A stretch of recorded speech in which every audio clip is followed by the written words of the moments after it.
menika sasana saha wanci kula aturaken dumateng Bapak Guru Jati sampurna kangge medhar sabda. Iya jagat, iya dewa, iya Bathara, iya Duryudana.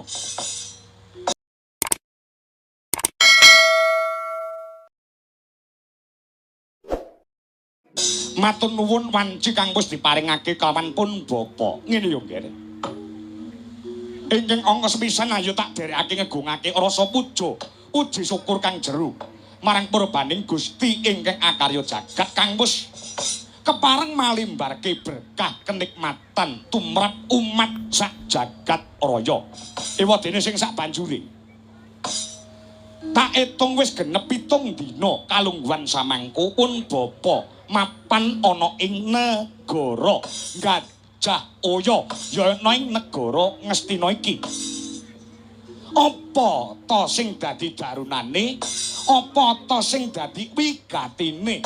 Pun bapak mapan ana kene kawruhanana murid-muridku Pandhawa tuwin para Kurawa. Lugune dudu kersa priyangga tegese dudu karepku dhewe nggonku mapan ana kene ning aku nampa perintah saka purbaning Gusti ingkang akarya jagat supaya cumandhak ana ing negara Ngastina.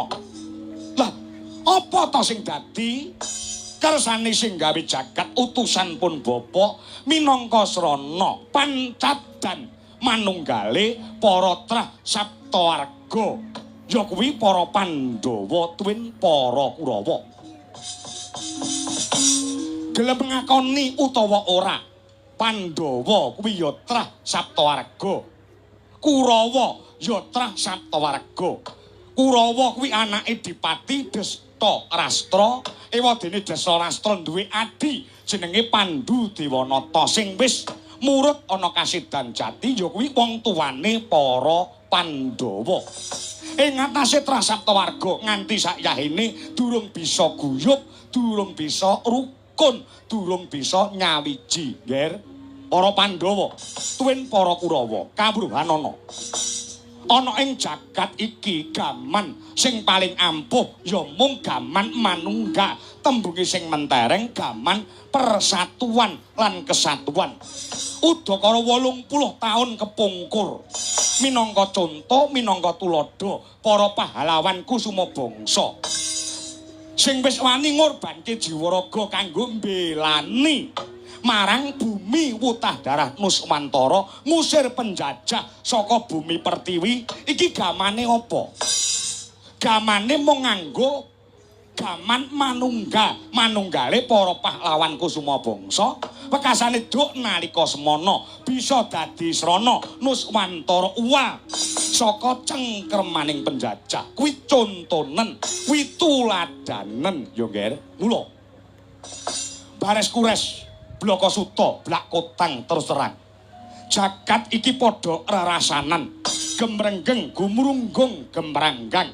Apa lan sapa ta sing dirasani? Ora ana liya ya mung para Pandhawa tuwin para Kurawa ingkang isih ana jurang pamisah, durung bisa guyub, durung bisa rukun. Lah bareng tak goleki kanthi teliti, tak etung kanthi jangkep, tak gagas nganti kandas tulusing yas, tak gonta nganti cetha tekan jroning nala. Apa to sing ndadekake para Pandhawa tuwin para Kurawa ora rukun merga kowe kabeh do rebutan warisan. Bremororeh mangusum yung ambrengeng kadi darunaning kaswasehaning marga memalakung aresang gondo mastrat mojo leng-leng lalu manguladi soraya mangrangsang wayah surya mangrangsang wayah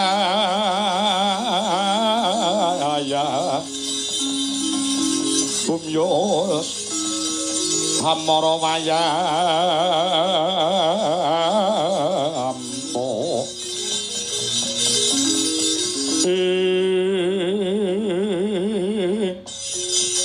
Warisan apa? Ya kuwi warisan negara Ngastina iki. Kurawa rumangsa andarbeni, Pandhawa ya rumangsa duweni. Yer elek-eleke wong kuwi nek digunem karo tangga teparo, dirasani karo wong liya kuwi nek padha rebutan warisan. Kowe kabeh ora yasa, kowe kabeh ora rekoso gawe. Paribasane mung karek nglungguhi klasa gumelar. Kowe ora gawe negara Ngastina iki.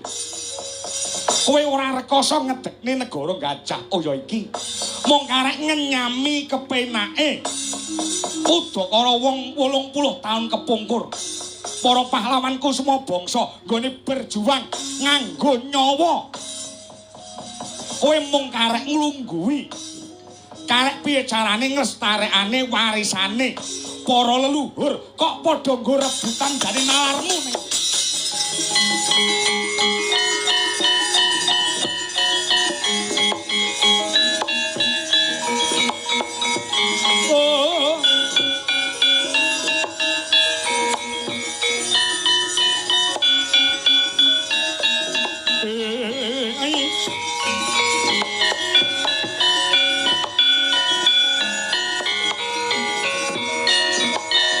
Padha dipikir bareng-bareng dirasakne apa sing dadi pengendikane gurumu Begawan Jati Sampurna iki. Pamrihku apik, pamrihku becik supaya Kurawa Pandhawa padha rukun, aja-aja rebutan warisan yo, ya. Wah, ayo kok.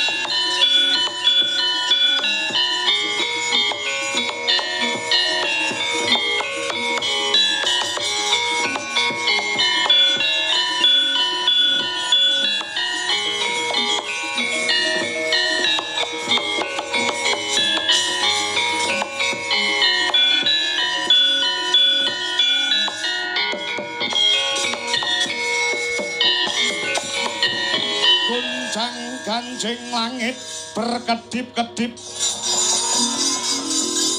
lirikin sanging alis risang mawe gandrung sabarang katulu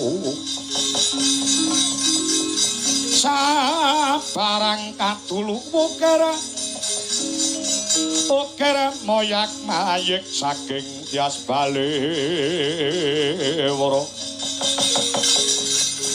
lumare sang gandrung dohari sumitra tanaya parandre.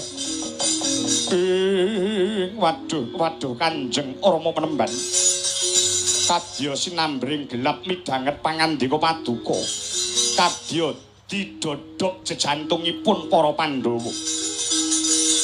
Menawi wonten kalepatan kang sarta dedosan ingkang kula sandhang dalasan para kadang Pandhawa, kula nyuwun pangapunten ingkang agung. Para Pandhawa sampun leres sampun trep yen to ngaku dwija ngaku guru dumateng paduka ingkang tumuju dumateng katentreman ingkang tumuju dumateng kesaenan. Mila saking menika para Pandhawa sampun sepata sampun sumpah dawuh pangandika paduka tertamtu badhe kula estakaken nyatanipun tumuju dumateng katentreman lan manunggaling trah saptawarga. Ngene yo, Ger. Dina iki dicupet semini wae. Anggone padha regejekan ing antarane para Pandhawa tuwin para Kurawa. Panjenenganipun Bapak yang minangka dadyasana njembatani rukune Trasaptawarga. Puntadewa wonten pangandika ingkang ngadhawuh Kanjeng Rama Penemban. Upama kowe takon rukun kelawan para Kurawa kowe saguh, nuwun inggih kula sagah. Werkudara.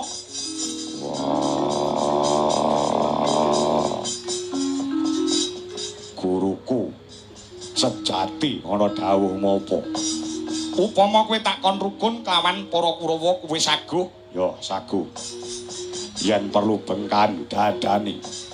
Jupuken jantunge Werkudara. Selawase ora nate nganggep mungsuh lawan para Kurawa. Arjuna wonten pangandika ingkang ngadhawuh. Kowe rukun lawan para Kurawa ya, Nggih. Nuwun inggih sendika ngestaken dawuh. Para Pandhawa menika sedaya gandrung dumateng kerukunan. sedaya gandrung dumateng manunggaling cipta rasa budi kelawan karsa ya yen para Pandhawa wis gelem wis aguh rukun saiki genti Duryudana wonten dawuh kowe wakile para Kurawa adik-adikmu Pandhawa saguh rukun dadi siji kelawan para Kurawa kowe wakile adik-adikmu Kurawa saguh rukun kelawan para Pandhawa nggih piye rek gambar kucing kula nderek wonten wingking ora usah ngomongne rek ora kok ora keduman ngomongne ora usah ngomong ki rek tegese nggih kula sagah yen Pandhawa Kurawa wis do saguh dina iki aku seksine jagat seksine Pandhawa Kurawa rukun dadi siji